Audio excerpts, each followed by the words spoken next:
madness in his war in Iran. And when it comes to Trump's latest cunning plan to blockade the Strait of Hormuz, that will only escalate this crisis and jeopardize the precarious ceasefire.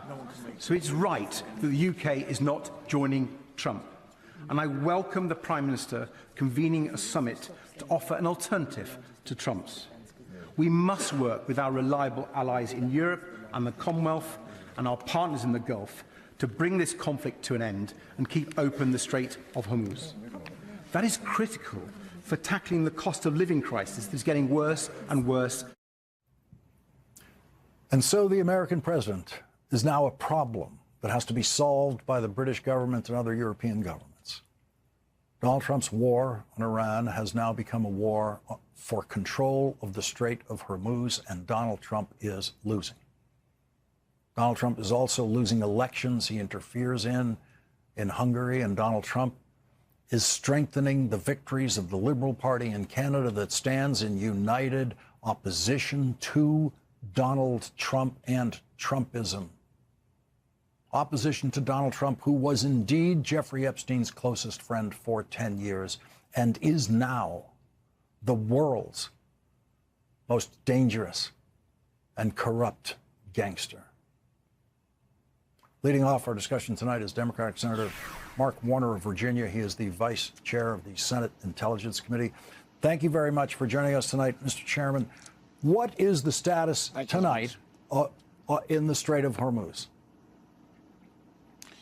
Well, first of all, I would love to rebut what you just said.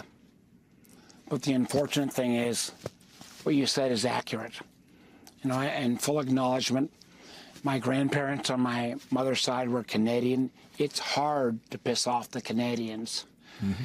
And we have destroyed that relationship where Mark Carney, who was a great prime minister, has said China may be a more dependable friend than the United States. The UK, who's been our strongest partner for not decades, but centuries. The comments they're making about Donald Trump, what this man is doing, you know, to our reputation. And remember, America's strength is not just our economic power. It's not our military power. It's the fact that we had friends and allies, and we were destroying those allies in a way that's unprecedented, Lawrence.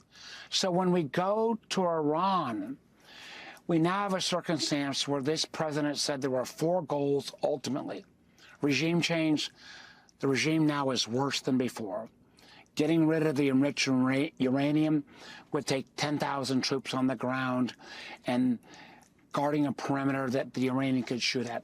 Ballistic missiles, they still have, obviously, capabilities. They shot down some of our planes. And, Lawrence, the thing that it just makes me crazy is the Ukrainians, Vladimir, Zelensky offered us all of their anti-drone technology that they have perfected, and we turned them down.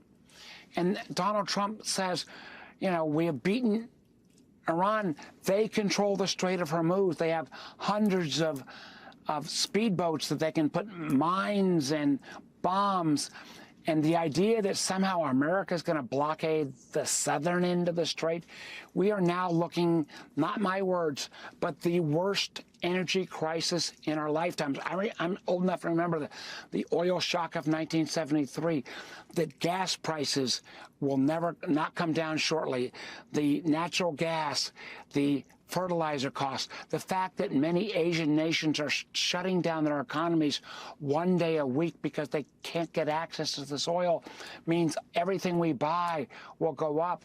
This man who promised us no foreign wars and better affordability has been the opposite.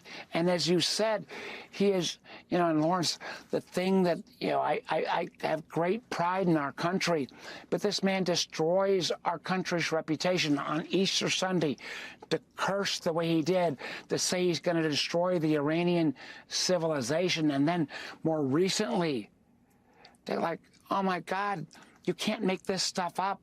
To suddenly say he's going to, you know, take on the Pope and then put himself out in a figure as a messianic Jesus.